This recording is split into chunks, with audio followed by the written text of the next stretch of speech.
ಎಲ್ಲರಿಗೂ ನಮಸ್ಕಾರ. ಪರಿಮಳ ಕಿಚನ್ಗೆ ಸ್ವಾಗತ. ನಾನಿವತ್ತು ಡಿಶ್ ವಾಶ್ ಒಳಗೆ ಪಾತ್ರೆಗಳನ್ನ ಹೆಂಗೆ ಕ್ಲೀನ್ ಮಾಡುತ್ತೆ ಅಂತ ತೋರಿಸ್ತೀನಿ. ನೀರು ಹೆಂಗೆ ಬಿಟ್ಕೊಳ್ಳುತ್ತೆ ಅಂತ ತೋರಿಸ್ತೀನಿ. ಅಪ್ಪರ್ ಪೋರ್ಷನ್ನು ಲೋಯರ್ ಪೋರ್ಷನ್ನು ಎರಡೂ ತೋರಿಸ್ತೀನಿ. ಕೆಳಗಿನ ಸೆಲ್ಫು ಮೇಲಿನ ಸೆಲ್ಫ್ ಎರಡನ್ನೂ ತೋರಿಸ್ತೀನಿ. ಡೋರ್ ಕ್ಲೋಸ್ ಮಾಡ್ತಾ ಇದ್ದೀನಿ. ನಾನಿವತ್ತು ಕ್ವಿಕ್ ವಾಶಿಗೆ ಇಡ್ತಾ ಇದ್ದೀನಿ. 30 ಮಿನಿಟ್ಸ್ ಇಂದಿದು ನೋಡ್ಕೊಂತೀರಲ್ವಾ. ಈಗ ಆನ್ ಮಾಡ್ತಾ ಇದ್ದೀನಿ. ತುಂಬ ಜನ ಕೇಳ್ತಾ ಇದ್ರಿ ಹೆಂಗೆ ವಾಶ್ ಮಾಡುತ್ತೆ ಒಳಗೆ ತೋರಿಸಿ ಮೇಡಮ್ ಅಂತ. ನಾವು ರಿಸ್ಕ್ ತಗೊಂಡು ಮಾಡಿದ್ದೀವಿ. ಜಸ್ಟ್ ಎಂಜಾಯ್ ಮಾಡಿ, ತುಂಬ ಚೆನ್ನಾಗಿರುತ್ತೆ.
ಒಂದು ಮುಖ್ಯವಾದ ವಿಚಾರ ಹೇಳ್ತಾ ಇದ್ದೀನಿ.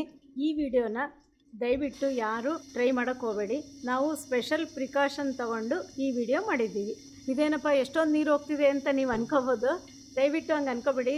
ಒಂದು ಬಕೆಟ್ ನೀರನ್ನೇ ಅದು ತಗೊಂಡು ರೀಸೈಕಲ್ ಮಾಡಿ ಅದು ನೀಟಾಗಿ ವಾಶ್ ಮಾಡುತ್ತೆ. ಅದೇ ನೀರನ್ನೇ ರೀಸೈಕಲ್ ಮಾಡ್ಕೊತಾ ಇರುತ್ತೆ.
ವಿಶೇಷತೆ ಏನು ಗೊತ್ತಾ ನೋಡಿ. ಈಗ ನೀರು ಬರ್ತಾಯಿದೆ. ಡೋರ್ ಓಪನ್ ಮಾಡಿದೆ, ನೀರು ಬರೋದು ನಿಂತೋಯ್ತು. ಹೌದಾ? ಮತ್ತೀಗ ಡೋರ್ ಕ್ಲೋಸ್ ಮಾಡ್ತೀನಿ. ಎಲ್ಲಿಂದ ನಿಂತಿತ್ತೋ ಅಲ್ಲಿಂದ ಮತ್ತೆ ನೀರು ಬರೋಕ್ಕೆ ಶುರು ಆಗಿಬಿಡುತ್ತೆ.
ನೋಡಿ ಮೇಲೆ ಕೆಳಗೆಲ್ಲ ನೋಡ್ತಾ ಇದ್ದೀರಲ್ವ ಎಷ್ಟು ಚೆನ್ನಾಗಿ ನೀರು ಸ್ಪ್ರಿಂಕಲ್ ಆಗ್ತಾ ಇದೆ. ಎಲ್ಲ ಕಡೆಯಿಂದನೂ ಆಗೋದ್ರಿಂದ ಪಾತ್ರೆಗಳು ಮೇಲೆ ಕೆಳಗೆ ತಳ ಎಲ್ಲ ನೀಟಾಗುತ್ತೆ.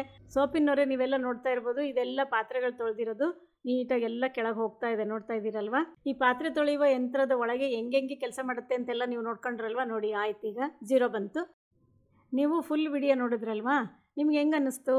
ನಿಮಗೆ ಚೆನ್ನಾಗಿ ಅನಿಸಿದ್ರೆ ದಯವಿಟ್ಟು ಕಾಮೆಂಟ್ ಮೂಲಕ ತಿಳಿಸೋದು ಮರಿಬೇಡಿ. ಹಾಗೆ ಲೈಕ್ ಮಾಡಿ, ಶೇರ್ ಮಾಡಿ, ಸಬ್ಸ್ಕ್ರೈಬ್ ಆಗುವುದು ಮರಿಲೇಬೇಡಿ. ಎಲ್ಲರಿಗೂ ಧನ್ಯವಾದಗಳು.